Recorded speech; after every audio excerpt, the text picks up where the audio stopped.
너는 분향할 단을 만들지니 곧 조각목으로 만들되 장이 1규빗 광이 1규빗으로 네모 반듯하게 하고 고는 2규빗으로 하며 그 뿔을 그것과 연하게 하고 단 상면과 전후 좌우면과 뿔을 정금으로 싸고 주위에 금태를 둘을 치며 금태 아래 양편에 금고리 둘을 만들되 곧 그 양편에 만들지니 이는 단을 매는 채를 꿰 곳이며 그 채를 조각목으로 만들고 금으로 싸고 그 단을 증거궤 위 속죄소 맞은편 곧 증거궤 앞에 있는 장 밖에 두라. 그 속죄소는 내가 너와 만날 곳이며 아론이 아침마다 그 위에 향기로운 향을 사르되 등불을 정리할 때에 살을 찌며 또 저녁 때 등불을 켤 때에 살을 찌니 이 향은 너희가 대대로 여호와 앞에 끊지 못할지며 너희는 그 위에 다른 향을 사르지 말며 번제나 소제를 드리지 말며 전제에 술을 붓지 말며 아론이 1년 1차씩 이 향단불을 위하여 속죄하되 속죄제의 피로 1년 1차씩 대대로 속죄할지니라. 이 단은 여호와께 지극히 거룩하니라. 아멘. 할렐루야. 아멘. 오늘은 분향단이라는 제목을 가지고 같이 하나님의 말씀의 은혜를 나누게 됩니다. 자, 화면 보겠습니다. 자, 성소로 들어가게 되면 오른쪽에 뭐가 있죠? 북쪽을 향하여 뭐가 있죠? 모르겠어요. 그림을 봐도요. 사진을 봐도 모르시겠습니까? 떡상이 있잖아요. 떡상. 진설병상이라고 말씀을 드렸습니다. 자, 그 반대편에 뭐가 있죠? 그림을 봐도 아무리 모르시겠어요? 정말 모르시겠습니까? 지난주까지 말씀을 드렸는데 등대가 있다라고 말씀을 드렸죠? 등대. 그 다음에 송소와 지송소를 이렇게 가누는 그 앞에 휘장이 있습니다. 휘장. 그 휘장 바로 앞에 뭐가 있죠?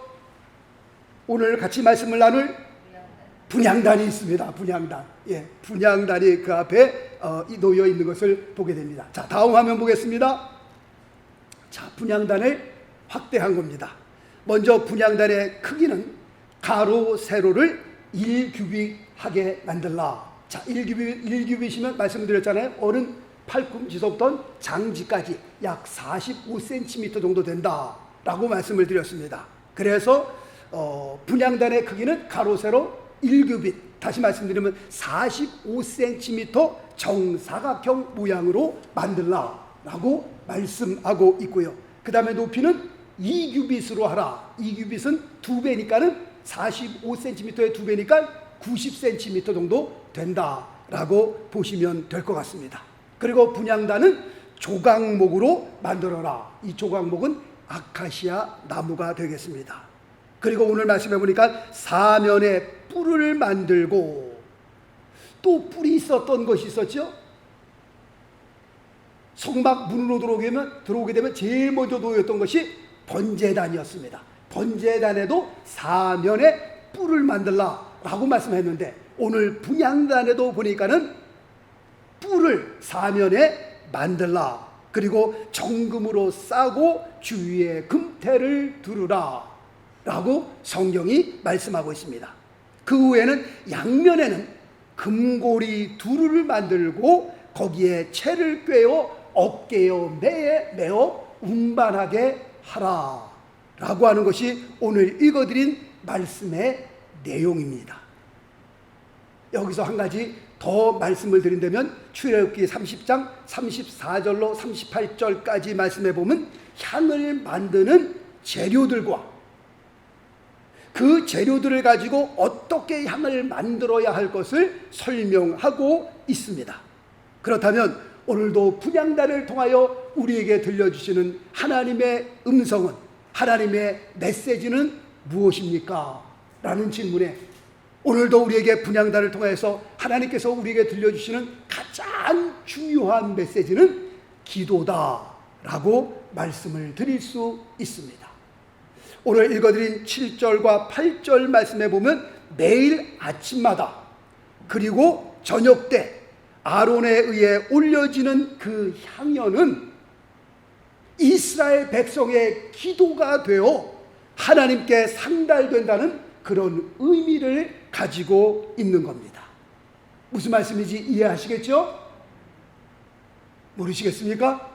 이해하십니까? 예.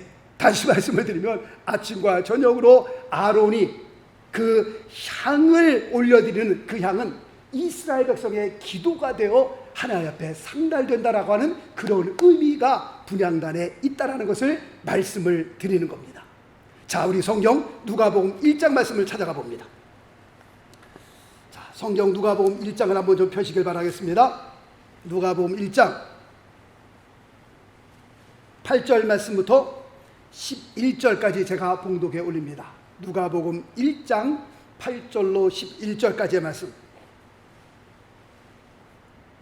마침 사가랴가 그 반열의 차례대로 제사장의 직무를 하나님 앞에 행할세 제사장의 전례를 따라 제비를 뽑아 주의 성소에 들어가 분향하고 모든 백성은 그 분향하는 시간에 밖에서 기도하더니 주의 사자가 저에게 나타나 향단 우편에 선지라.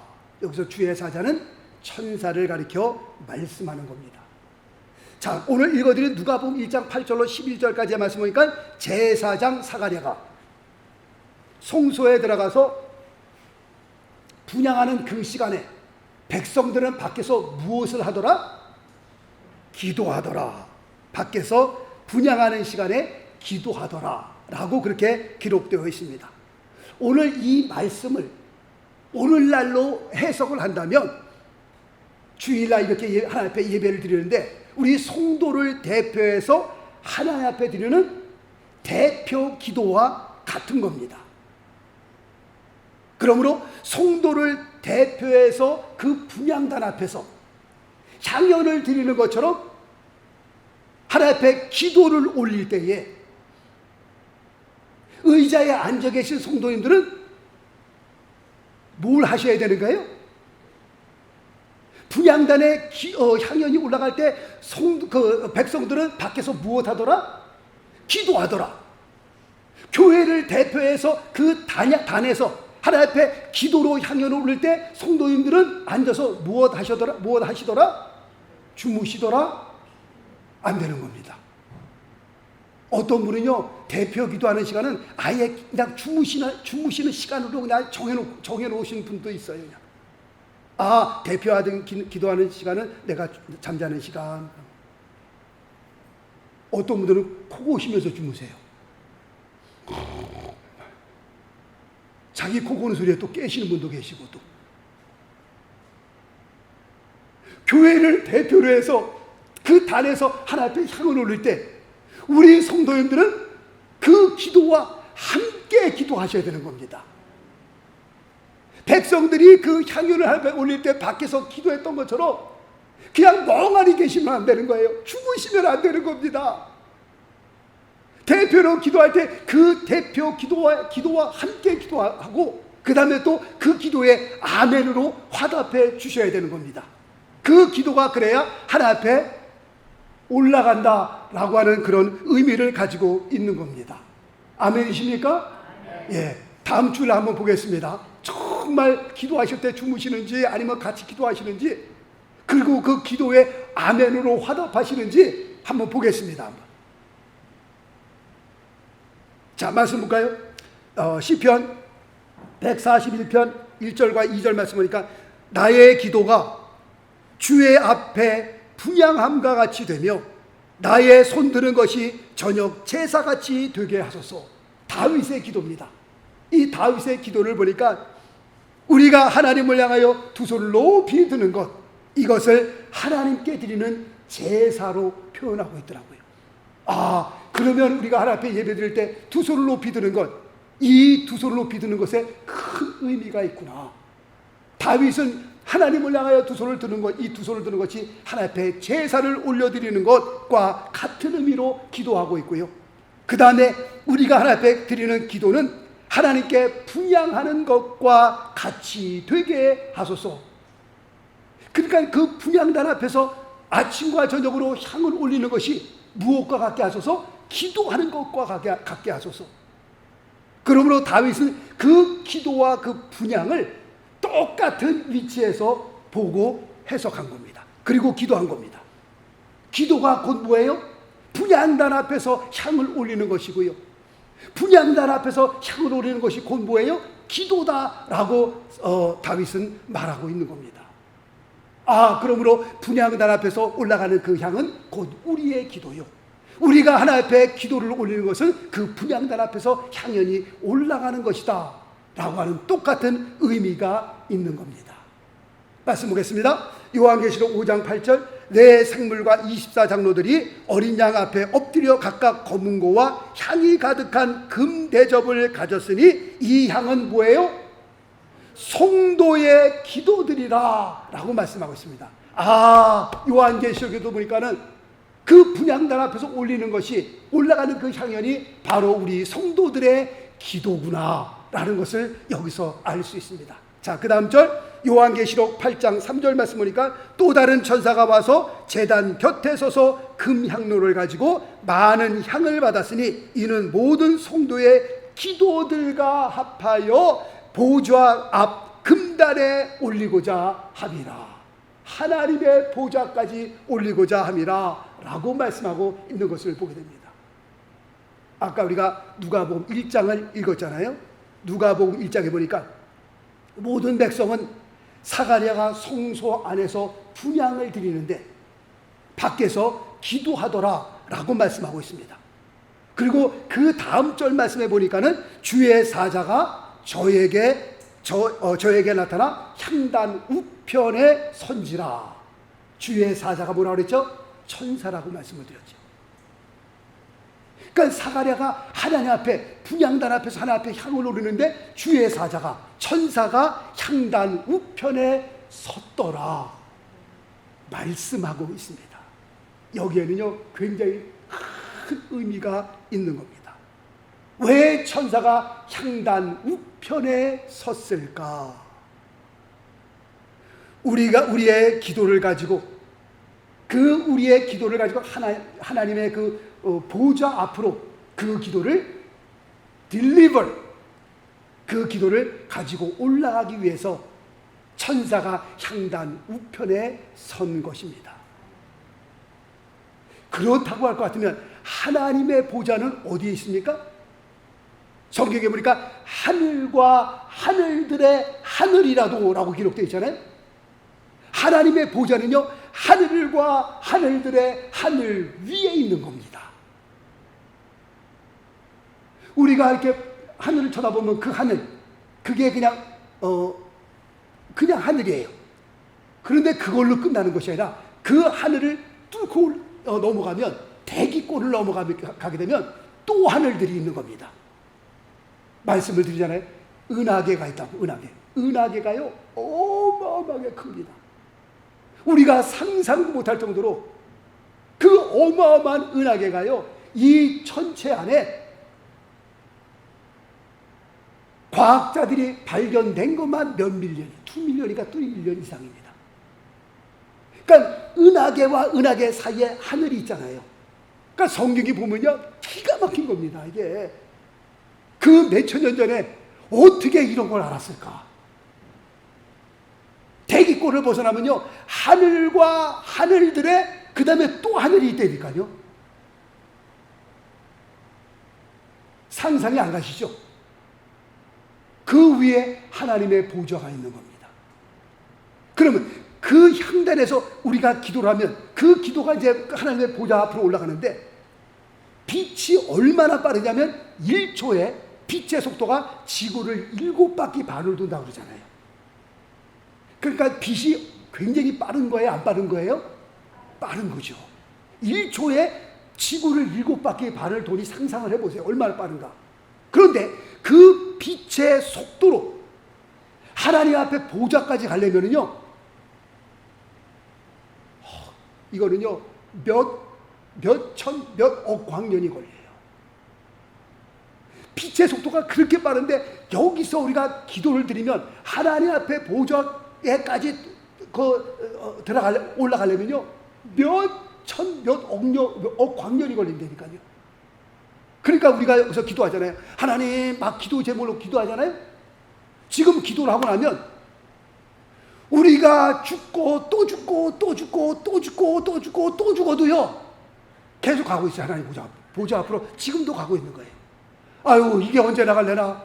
또 죽고 또 죽고 또 죽고 또 죽고 또 죽고 또 죽어도요, 아직도 가고 있는 거예요. 이게 그러니까 언제 기도가 응답될지 이거는 우리가 상상도 할 수 없는 겁니다. 얼마만큼 하나님의 보호자가 멀리 떨어져 있느냐, 그만큼 멀리 떨어져 있는 거예요. 그러니까 여러분들이 지금 기도하면요, 이 기도가 하나님의 보호자에 상달되고 기도의 응답이 온다, 이거 상상하시면 안 돼요. 기대도 하시면 안 되는 겁니다. 왜냐하면 우리가 죽고 또 죽고 또 죽고 또 죽고 또 죽어도 보면은 아직도 가고 있어요. 그러니 이 기도의 응답이라는 건요, 우리가 상상을 하면 안 되는 겁니다. 그런데 어떤 때는요, 정말 급할 때 우리가 하나님 앞에 막 그냥 무슨 뭐 서두 뭐 서론 결론 본론 그런 거 상관없이 막 급할 때는 뭐 기도가 나오잖아요. 하나님 도와주세요. 기도의 막 내용도 말하지 못할 정도로 막 급할 때가 있잖아요. 하나님 막 그렇게만 나오고, 너무 급하니까 급하게 막 하나님만 자꾸 기도하고 탁 돌아서 보면 기도의 응답이 되어져 있을 때가 봅니다. 하나님 너무 감사합니다. 막 그때는 뭐 서로 물론 그런 것도 없어요. 막 그냥 모양도 없어요. 모양 내 그런 뭐 기도에 격식 갖출 수도 없고요. 정말 너무 급하니까 하나님 도와주세요. 그 순간에 하나님의 기도의 응답이 이루어지는 그 역사를 우리가 보게 됩니다. 그렇다고 할 것 같으면 이게 어떻게 이렇게 가능할 수 있습니까? 하늘과 하늘들의 하늘 위에 하나님의 보좌가 계신데 거기까지 우리의 기도가 올라가려면 정말 상상도 못하는 거리인데, 우리가 너무 급하게 하나님 앞에 기도하는 그 기도를 하나님께서 응답해 주시는 걸 볼 때에, 아, 천사가 우리의 기도를 받아가지고, 이건 빛의 속도가 아니라니까. 이건 그냥 이 시간에 그냥 깜짝하는 시간에 하나님께서 그냥 주여 하고 부르짖어 기도하면 하나님께서 알았다 하고 그냥 돌아서면 하나님께서 기도에 응답하시는 하나님의 역사를 우리는 보게 되는 겁니다. 이것을 보면서 아, 정말 이 기도라고 하는 것, 분향단 옆에 천사가 기다리고 있다가 우리가 하나님 앞에 기도하면 그 기도의 향형을 가지고 그냥 쫙 하나님 앞에 갖다 바치는, 그리고 하나님께서 그 기도에 응답하시는 역사를 보면서 아, 기도에는 뭐가 있다? 하나님의 영광이 있다. 정말 하나님의 영광이 있지 않으면, 하나님의 영광이 우리의 기도에 깃들지 않으면, 조지 뮬러 목사님은 평생에 5만 번의 기도의 응답을 받았다고 그러잖아요. 어떻게 그렇게 높이 계시는 하나님의 보좌 앞에 기도가 어떻게 상달이 돼요? 말도 안 되죠. 그러나 하나님 앞에 기도하니 천사가 그 기도를 잡아 그 향연을 가지고 하나님의 보좌 앞으로 그 향연을 갖고 올라가니, 이 세상에 살아있으면서 5만 번의 기도의 역사를, 기도의 응답을 받는 것을 보게 됩니다. 하루는요, 한 2,000명, 3,000명 고아를 키웠잖아요. 아침에 다 2,000~3,000명이 내려와서 아침 식사 기도를 하는데 우유와 빵이 아무것도 없는 거예요. 없어요. 그냥 냉장고에 아무것도 없어요. 지금요, 음식이 다 떨어졌어요. 그런데도 2,000~3,000명 고아가 다 모여갖고서 지금 하나님을 향하여 기도하는 겁니다. 하나님 감사합니다. 오늘도 새날 주시고 복된 날 주심을 감사합니다. 하나님 오늘도 우리에게 일용할 양식을 주심을 감사합니다. 귀한 양식을 주심을 감사하며 예수님의 이름으로 기도합니다. 아멘. 띵동. 누가 밖에서 문을 두들겨요. 기도 끝나면 나가봤더니요, 전날에 비가 억수처럼 와갖고 빵과 우유를 딜리버리 해야 되는 그 차가 다리가 무너져갖고 넘어갈 수가 없는 거예요. 그러니 이거를 다시 갖고 하자니 이거 상하고 그러니까 거기서 물어봤대요. 혹시 이곳을 이 우유와 빵을 좀 우리가 그 도네이션 할 데가 없습니까? 있습니다. 이 앞에 조지 뮬러라는 목사님이 고아원을 하고 있는데 거기 갖다 주시겠습니다. 그리고 딱 아침 기도가 끝나는데 그 차가 그 추억에 들어온 거예요. 이렇게 응답하신다니까요. 정말 우리의 기도에 하나님의 영광이 깃들지 않으면요, 하나님의 영광이 임하지 않으면 우리가 기도 아무리 해봤자 소용없는 거죠. 우리가 죽고 또 죽고 또 죽고 또 죽어도 가보면 아직도 기도가 가고 있는데 무슨 기도가 필요해? 무슨 응답? 우리가 살아있을 때 하나님의 영광을 보고 하나님의 기도의 응답을 보는 게 필요하지. 죽은 다음에 무슨 천국에 가 있는데 그때 기도한 기도가 그때 응답됐다. 뭔 소용이겠어요? 지금 천국에 와 있는데. 그러나 기도에는 하나님의 영광이 있어서요. 정말 천사가 우리의 기도를 붙들고 하나님의 제단 앞으로 옮겨가는 그 역사. 할렐루야. 얼마나 감사한 겁니까? 그래서 우리가 기도하잖아요. 그래서 우리가 하나님 앞에 부르짖어 기도하잖아요. 기도에는 분명 하나님의 응답이 있기 때문에 그렇게 기도하는 겁니다. 예수님께서는요, 죽은 나사로의 무덤 앞에서 이런 말씀을 하십니다. 자, 말씀 볼까요? 요한복음 11장 40절 말씀 보니까 예수께서 가라사대 내 말이 내가 믿으면 하나님의 영광을 보리라 하지 아니하였느냐. 주님께서 그렇게 말씀하십니다. 그리고 그 다음 절 말씀 보니까 주님께서 하늘을 우러러 보시고요, 주님께서 기도하십니다. 그리고 그 기도의 응답으로 하나님의 영광이 임하는 것을 보게 됩니다. 죽었던 나사로가, 썩어서 냄새나는 그 나사로가 무덤에서 걸어 나오는 그 하나님의 영광을 보게 되는 겁니다. 그러므로 분향단을 통해 우리에게 주시는 메시지는 뭡니까? 기도입니다. 그리고 기도에 응답이 있다는 것을 우리에게 말씀해 주고 계시는 겁니다. 그리고 또 중요한 것은 오늘 읽어드린 8절 말씀해 보니까는 이 향은 너희 대대로 여호와 앞에 끊지 못할지며 라고 기록되어 있습니다. 매일 아침과 저녁으로 쉬는 날 없이 향을 피워야 할 것을 여기서 말씀하고 있는 겁니다. 다시 말씀드리면 이 향연을 중단해서는 안 된다 라고 하는 그런 의미가 이 말씀 안에 있는 겁니다. 왜냐하면 기도라는 것은 마치 우리 영혼의 호흡과 같기 때문에 그렇습니다. 우리가 살아있다 라는 것을 증명하는 것은 뭘 보고 증명할 수 있어요? 숨 쉬는 것을 보고. 사람이 기절하거나 어디서 혹 넘어졌을 때 제일 먼저 하는 게 뭐예요? 손가락을 코에다 갖다 대잖아요. 무슨 말이에요? 이 사람이 숨을 쉬고 있나 안 쉬고 있나. 숨을 안 쉬고 있으면 큰일 난 거고, 그래도 손가락 갖다 대면 기절은 했지만 이 사람 아직 죽지 않았습니다. 사람이 살아있다라고 하는 그 증거는 뭐예요? 숨을 쉬고 있다라고 하는 것입니다. 우리가 숨을 쉴 때 지금 한숨을 들이고 쉬어난 다음에 한 2-3시간 있다가 또 숨을 쉽니까? 아니죠. 우리는 늘 숨을 쉽니다. 늘 숨을 쉬며 사는 겁니다. 내가 살아있다라고 하는 그 증거는 내가 지금도 숨을 쉬고 있다고 하는 그것이 증거가 됩니다. 우리는 일할 때도 숨을 쉬고요, 밥 먹을 때도 숨을 쉬고요, 하다못해 주무실 때도 숨을 쉬고요. 우리는 24시간 숨을 쉬면서 사는 겁니다. 언제까지 숨을 쉬어요? 죽을 때까지 숨을 쉬는 겁니다. 이와 같이 기도는 우리의 영혼의 호흡이라고 얘기를 합니다. 그래서 기도는 항상 해야 한다라고 성경은 가르쳐 말씀합니다. 자, 말씀 볼까요? 데살로니가전서 5장 17절 어떻게 해요? 쉬지 말고 기도하라. 왜? 기도는 우리의 영적 호흡과 같기 때문에 그렇습니다. 쉬지 말고 기도하라. 다시 말씀드리면 무슨 말씀입니까? 쉬지 말고 숨 쉬어라. 그 말씀과 똑같은 거예요. 쉬지 말고 숨 쉬어라. 쉬지 말고 기도하라. 같은 의미로 우리가 해석하면 됩니다. 왜 쉬지 말고 기도하라고 하냐면 기도는 우리의 영적 호흡과 같은 것이기 때문이다 라고 말씀을 드립니다. 자, 또 말씀 보겠습니다. 사무엘상 12장 23절 말씀 보니까 나는 너희를 위하여 기도하기를 쉬는 죄를 여호와 앞에 결단코 범치 아니하고. 사무엘 선지자가 고백하기를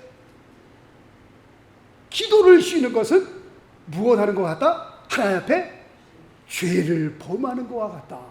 그러므로 나는 기도하기를 쉬는 죄를 여호와 앞에 결단코 범치 않겠다라고 사무엘 선지자가 고백한 말씀을 보게 됩니다.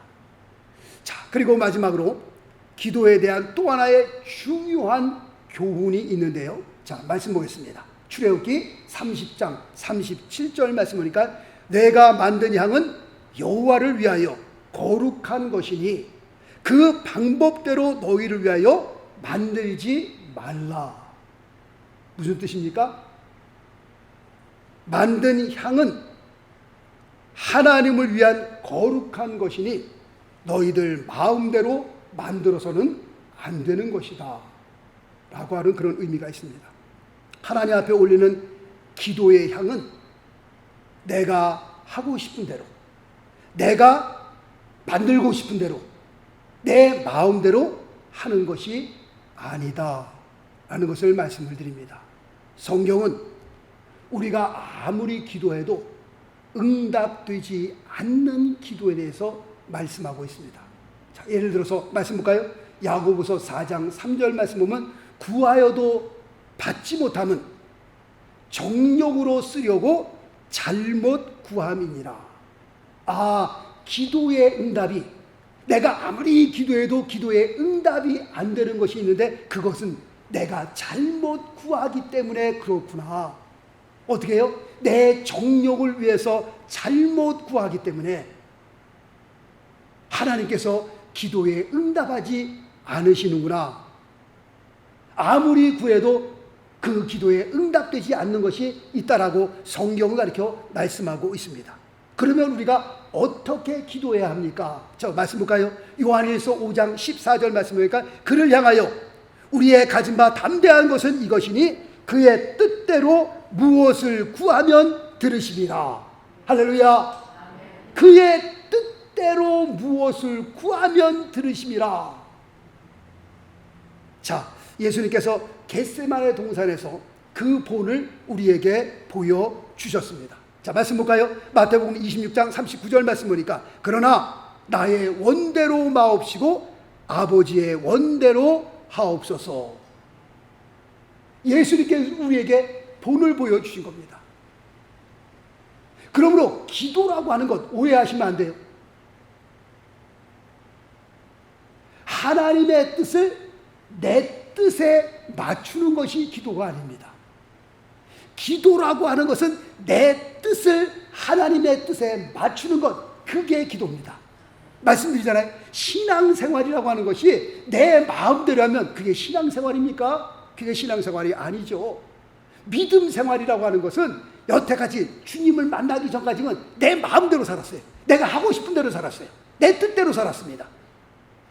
그러나 신앙생활이라고 하는 것은, 믿음생활이라고 하는 것은 여태까지 살았던 나의 그 뜻, 나의 그 삶의 방식을 버려버리고 누구의 뜻대로? 하나님의 뜻대로 살아보려고 하는 것이 신앙생활입니다. 나는 교회 다닙니다, 나는 신앙생활합니다 라고 하면서 내 마음대로 산다면 그게 무슨 신앙생활이에요? 왜 우리가 성경을 봅니까? 우리가 왜 틈틈이 기도합니까? 어떻게든지 하나님의 뜻대로 살아보려고 하나님의 말씀을 읽고 하나님의 말씀을 묵상하고 그 다음에 하나님 앞에 기도하는 겁니다. 우리가 하나님의 말씀을 하루에 몇십 장씩 보고 기도를 하루에 3시간, 4시간, 5시간 하고 난 다음에 돌아서서는 내 마음대로 살 것 같으면 왜 기도하고 왜 말씀을 보는 거예요? 말씀 보는 목적이 뭡니까? 내가 하나님 앞에 무릎을 꿇는 목적이 뭐예요? 여태까지 내가 마음대로 살아왔었는데 20년, 30년, 40년, 50년 내 마음대로 살았는데 이제 그리스도를 만나고 그리스도 앞에 돌아왔는데 우리가 기도하고 말씀을 보는 목적은 어떻게 하든지 하나님의 뜻을 분별하고 내 남은 생에 하나님의 뜻대로 살아보려고 발버둥 치기 때문에 우리가 말씀을 보고 기도한다라고 하는 겁니다. 예수님께서 보여주셨잖아요. 겟세마네 동산에서 이제 몇 시간 있으면 십자가를 지실 텐데 그 엄청난 사건을 앞에 두고 하나님을 향하여 기도하면서 하나님, 나의 원대로 마옵시고 아버지의 원대로 하나님 뜻대로 하옵소서. 이게 진짜 기도예요. 그러므로 우리가 기도할 때요, 어떤 분은 3, 40분, 50분, 1시간 막 주시옵소서 주시옵소서 주시옵소서 예수님의 기도입니다 하면 그거 걸어서 나가는 분이 있어요. 사실 우리가 기도하고 난 다음에 조금 하나님의 음성을 들어볼 필요가 있어요. 그냥 주시옵소서 주시옵소서 주시옵소서 파리처럼 막 주시옵소서 주시옵소서만 하고서 그냥 가지 마시고 다 안 하고 난 다음에 한번 좀 한 2분, 3분, 한 5분 동안 잠잠히 한번 주님 앞에 기다려 보세요. 하나님께서 우리의 심령에 음성도 들려주시고요. 아, 내가 이래서는 안 되겠구나 라는 마음도 깨달음도 주시고요. 기도라고 하는 것이 하나님의 뜻을 분별하고요. 내가 이렇게 하기를 원했지만 하나님께서 기도 가운데 이렇게 하기를 원하시면 그 뜻을 포기하고 일로 정하는 것이, 그게 신앙생활이고요. 그게 믿음의 삶입니다. 우리가 라디오에서 어떤 방송을 듣기를 원한다면 그 주파수가 있잖아요. 그 주파수 FM, AM, 그 주파수를 맞춰야 내가 원하는 방송을 들을 수가 있는 거예요. 내가 원하는 방송은 100.6 이렇게 돼 있는데 막 70, 80에서 돌리고 있으면 들을 수가 있나요? 못 듣는 겁니다. 이거는 들을 수가 없는 겁니다. 우리가 하나님의 뜻을 알기로 한다면 우리의 삶을 그 뜻 가운데 맞춰야 되는 겁니다. 그 하나님이 원하시는 그 뜻, 아까 요한일서 5장 14절에서 말씀한 것처럼 그 뜻대로 구하면 들으십니다. 그 주파수에 맞춰야 응답이 되는 것처럼, 그 주파수에 맞춰야 내가 들을 수 있는 것처럼 하나님의 응답이라는 것이 그렇습니다. 하나님의 그 뜻의 주파수에 딱 맞춰지면 응답이 그냥 오는 겁니다. 그냥. 오늘 분향단을 통해서 우리에게 들려주시는 하나님의 귀한 음성을 들을 수 있기를 바라겠습니다. 분향단을 통해서 우리에게 기도라고 하는 그 중요성, 기도의 응답이라고 하는 것을 우리에게 말씀해 주시는데, 정말 우리가 분향단을 생각할 때마다 우리가 하나님 앞에 올려드리는 그 기도의 응답을 통해서 우리가 하나님의 영광을 보며 또한 우리의 믿음이 승리하는 그런 귀한 믿음의 삶 될 수 있게 되시길 예수 그리스도의 이름으로 축원합니다. 기도하겠습니다.